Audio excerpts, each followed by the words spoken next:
Reaksi tak terima striker legend Malaysia setelah Indonesia menang lawan Saint Kitts and Nevis, sebut lawannya gak sepadan dan lemah. Safes Salih, Malaysia juga bisa hajar 10-0 itu. John Herdman puji kualitas Donny Tripam dan Beckham Putra. Netizen sebut Donny dan Beckham layak abroad keluar negeri. Bukan lawan sepadan, pelatih Bulgaria kirim saywar tajam ke Indonesia. Kalian mau kalah WO saja atau kami bobol 10 kali? Mauro Zylstra dan Ramadan Sananta dirujak netizen. L offside dan L jatuh mulu. Simak informasi selengkapnya sebagai berikut.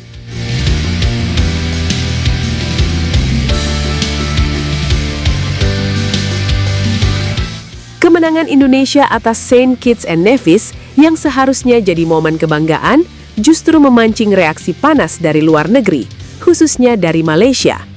Legenda mereka, Safes Salih, secara terang-terangan meremehkan kemenangan tersebut.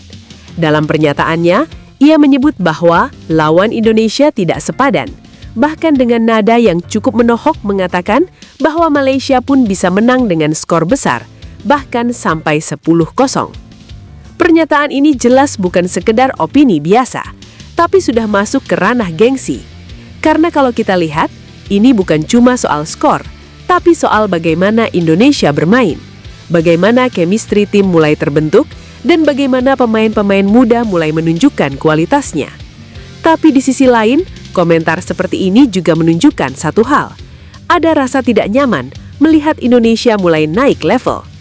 Dan menariknya, ini bukan pertama kali narasi seperti ini muncul. Setiap kali Indonesia menang meyakinkan, selalu saja ada pihak yang mencoba mengecilkan, entah dengan alasan lawan lemah atau sekedar tim hiburan. Padahal kalau mau jujur, di sepak bola modern, gak ada lagi istilah lawan kecil yang bisa dianggap remeh sepenuhnya. Semua tim bisa memberikan kejutan.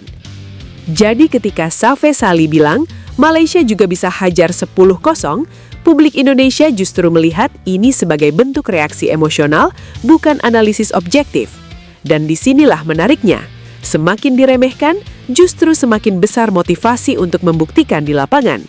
Karena pada akhirnya yang berbicara bukan komentar, tapi hasil pertandingan berikutnya. Di tengah panasnya komentar dari luar, justru datang pujian dari sosok yang punya kredibilitas tinggi di dunia sepak bola, yaitu John Herdman. Ia secara khusus menyoroti dua nama muda Indonesia, yaitu Donny Tripam dan Beckham Putra, yang dinilai memiliki kualitas teknis dan pemahaman permainan di atas rata-rata. Pujian ini tentu bukan tanpa alasan. Kalau kita lihat permainan mereka, ada sesuatu yang berbeda.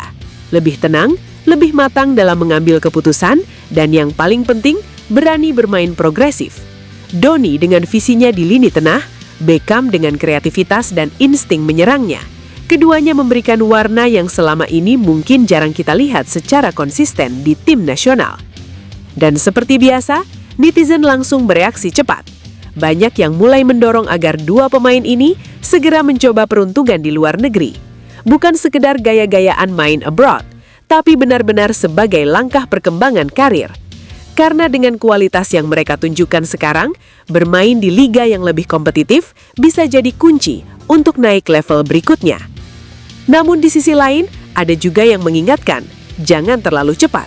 Karena banyak juga pemain yang terburu-buru keluar negeri, tapi akhirnya tidak mendapatkan menit bermain. Jadi ini jadi dilema klasik, antara momentum yang harus dimanfaatkan atau proses yang harus dijaga. Tapi satu hal yang pasti, ketika pelatih sekelas John Herdman saja sudah mengakui kualitas mereka, itu artinya Donny Tripam dan Beckham Putra bukan sekedar talenta lokal, tapi sudah mulai masuk radar yang lebih luas. Tinggal bagaimana mereka menjaga konsistensi dan memilih langkah yang tepat ke depan. Bukan lawan sepadan, pelatih Bulgaria kirim saywar tajam ke Indonesia. Kalian mau kalah WO saja atau kami bobol 10 kali? Kalau sebelumnya datang dari sesama Asia Tenggara, kali ini saywar datang dari Eropa. Pelatih Bulgaria melontarkan pernyataan yang bisa dibilang cukup provokatif, bahkan cenderung meremehkan Indonesia. Dengan nada sinis, ia menyebut bahwa Indonesia bukan lawan sepadan, bahkan sampai melontarkan kalimat, Kalian mau kalah WO saja atau kami bobol 10 kali? Ini jelas bukan sekedar candaan. Ini adalah Saywar klasik, mencoba menjatuhkan mental sebelum pertandingan dimulai. Tapi justru disinilah menariknya, karena Indonesia sekarang bukan tim yang dulu. Mental pemain sudah jauh lebih kuat, pengalaman internasional semakin banyak, dan yang paling penting, tekanan seperti ini justru bisa jadi bahan bakar tambahan. Kalau kita lihat sejarah, banyak tim besar justru lahir dari momen-momen seperti ini. Diremehkan, dianggap tidak layak, lalu datang ke pertandingan dengan satu misi, membungkam. Dan Indonesia punya peluang untuk melakukan itu. Di sisi lain, pernyataan pelatih Bulgaria ini juga bisa jadi bumerang.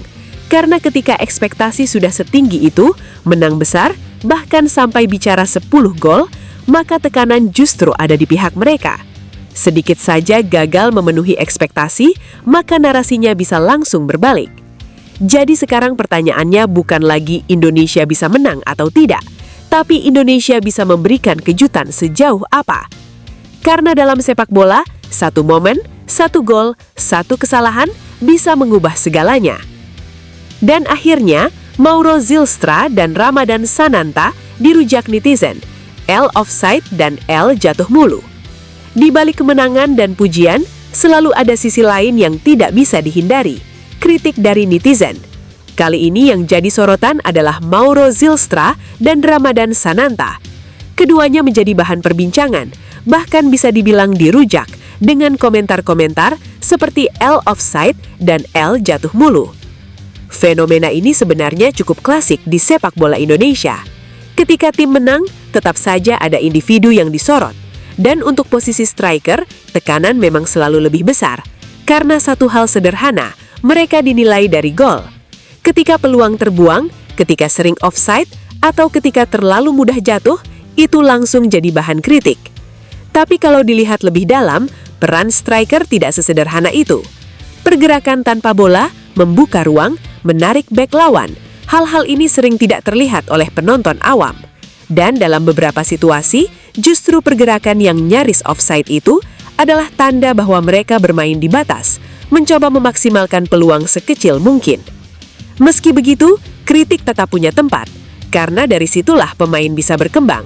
Tinggal bagaimana mereka merespons, apakah tertekan atau justru menjadikan motivasi. Dan kalau melihat karakter pemain-pemain sekarang, ada satu hal yang mulai berubah. Mereka tidak lagi terlarut dalam komentar netizen, karena mereka tahu di level ini yang paling penting bukan apa yang dikatakan di media sosial, tapi apa yang mereka lakukan di lapangan. Pada akhirnya, semua kembali ke satu titik, performa. Karena di sepak bola, hari ini bisa dihujat, besok bisa jadi pahlawan. Tinggal siapa yang siap bertahan dan membuktikan.